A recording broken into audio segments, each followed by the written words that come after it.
Hi, this is Rachel Nolan, and this is my case study for Get This Child Out of My Classroom. And so, a really brief overview. Carl is a third grader in a rural school district. He has an IEP for a behavior disorder because he used to self-harm, and now he is acting violently towards his teacher in class. His teacher, Mrs. Taylor, approached the new special ed teacher, Susan Green, and said that she can't deal with him anymore and he needs to be out of her classroom. And so they had an IEP meeting with parents. It's clear that the parents just had a very bad divorce, and they said, do what you need to with him.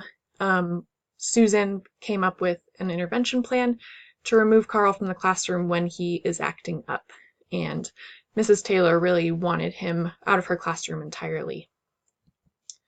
So what do we know about the problem? Carl's parents got divorced 3 months ago. They yell and they fight, and police have been called. They are very stressed out. Mom had to get a job working 50 hours a week, and so she is not as present for her kids. Carl has an IEP for a behavior disorder because he self-harmed.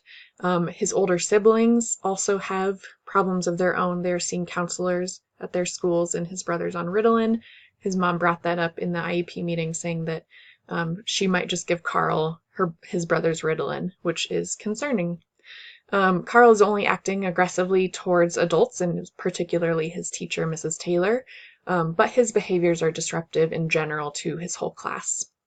The rural school district shares counselors and psychologists and nurses, and so I'm wondering how often those people are on this school site. And then Miss Green, Susan Green, is the brand new special ed teacher. This is her first position, and she lives an hour away, and so she has a lot on her plate as well. There's a couple of things that I would like to know. I'm wondering who watches Carl when he gets home. Is he home with just his siblings? Is he home by himself? Does his mom come and pick him up? How does the teacher handle his outbursts normally? I'm wondering what she does. What steps has she tried with him? It sounds like she's at the end of her rope, so it's possible that she is just kicking him out of class or putting him in a corner. Really not sure what she's doing. I'm wondering if he still self-harms, because that is definitely a concern. And then how often those support staff are available at his site. So based on this evidence, I think Carl's problem is that he doesn't have a positive adult in his life, and he has very little supervision at home, and that paired with his behavior disorder, he really doesn't know how to manage the stress in an appropriate manner inside the classroom, and so his outlet is violence and throwing things and yelling. So my plan of action first is to set Carl up with a positive adult in the building. So that could be Miss Green, it could be another teacher, it could be an administrator, but I think he needs to meet with someone at least once a day to check in with him, see how his feelings are going, and to work on strategies with him to improve his behavior in the classroom. I also think he should be meeting with a counselor or school psychologist at least once a week. But again, without knowing how often they're on campus, that could be difficult. And so really, I think once a week is not a lot to ask. I think he should be meeting with them more, but knowing that the resources are stretched thin, I think once a week is fair. So if Carl's not connecting with the adult that is his trusted adult, we should find someone else too. It could be a male teacher, administrator, but he needs someone to care about him. As the administrator, I would want to observe Mrs. Taylor's classroom a lot of times. I think I want to see what intervention she's doing, what's effective, what isn't, give her strategies on what to do if he is acting up. I also think that she needs to know about how his behavior disorder is manifesting and what that means for disciplining him, because discipline with Carl is going to be slightly different than other students because his bad behaviors are a result of his disorder, and that's outlined in his IEP. And then if he is still acting up and the interventions are not working in class, we would need to remove him from the classroom when his behaviors are getting violent, and take him to a quiet place to calm down before returning to class. I think he needs to stay in class as much as possible, though, because that is the least restrictive environment for him.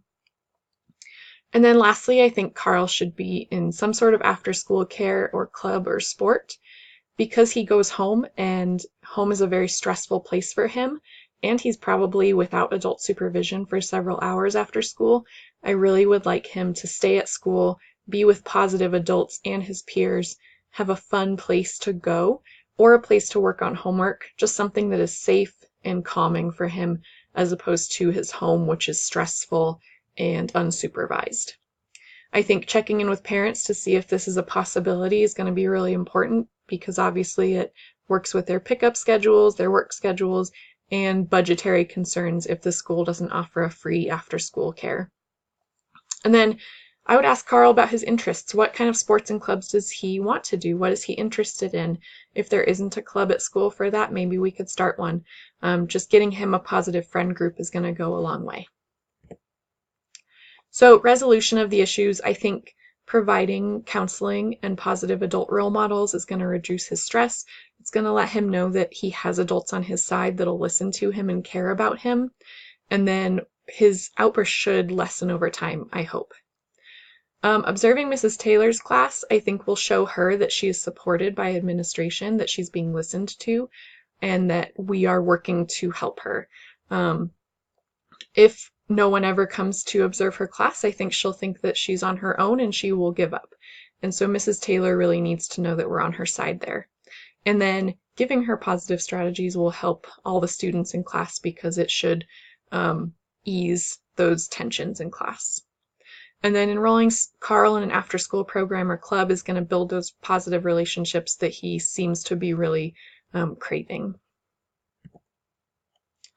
So what was I thinking and feeling? I really feel for Carl. I think he is a kid who is troubled by a lot of heaviness in his life that a little kid shouldn't have to deal with. And so I really am seeking to help him emotionally. But I'm also feeling for the two teachers in this situation. Mrs. Taylor, who's known to be a good teacher, who is kind of at the end of her rope with him because she knows that she has a responsibility to not just Carl, but her whole class. And she feels like she does not have the strategies to deal with this student, and she wants all of her students to learn. And then Mrs. Green, who's a new teacher, really needs the support. This shouldn't all be put on her, because we don't want her to leave the profession or the school, and a lot of special ed teachers do in their first few years. And so I was thinking about Carl, I was feeling for him and the teachers, and I'm valuing protecting those teachers and making them comfortable at school. What issues are still unresolved? I'm worried about Carl during school breaks and summer vacation, because his home environment is so stressful that any headway we make at school could be erased during those long breaks. I'm also worried as he gets bigger that he'll be harder to restrain and control. And then asking an adult to meet with Carl every day is a lot to ask, and it's a lot to ask of a brand new teacher or an administrator or any teacher. And so we would really need to find someone who cared for him and looked forward to meeting with him every day. So promoting the academic success of every student, letting Mrs. Taylor know that she's supported by administration and giving her strategies and listening to her, I think is going to make her a lot happier and make her feel like she has the tools to handle this problem. Giving Mrs. Taylor suggestions, letting her collaborate with Susan Green, I think will build communication between them and trust.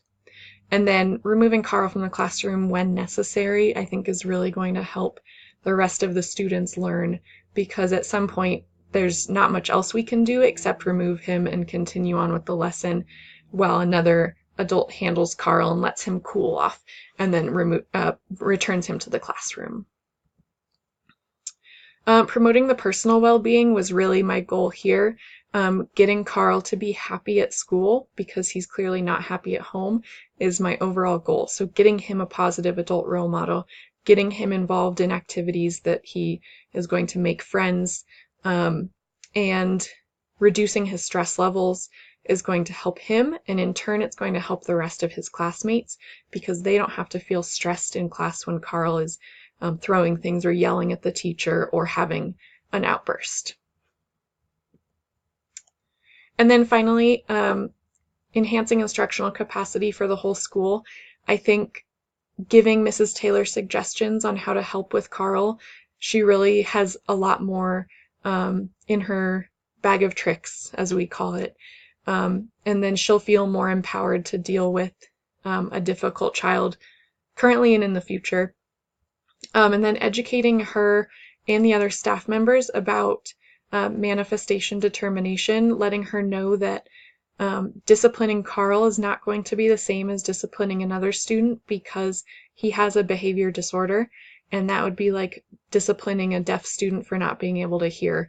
And so we really need to be empathetic with Carl and understand where this is coming from and how we can help him without just punishing him for every outburst.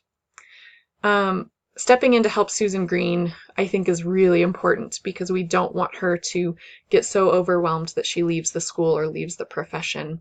And so enhancing her instructional capacity by just giving her the support that she needs as a new teacher. And then if the interventions tried with Carl work, we can formalize them in a new behavior plan that can be passed along to his teacher for the following year.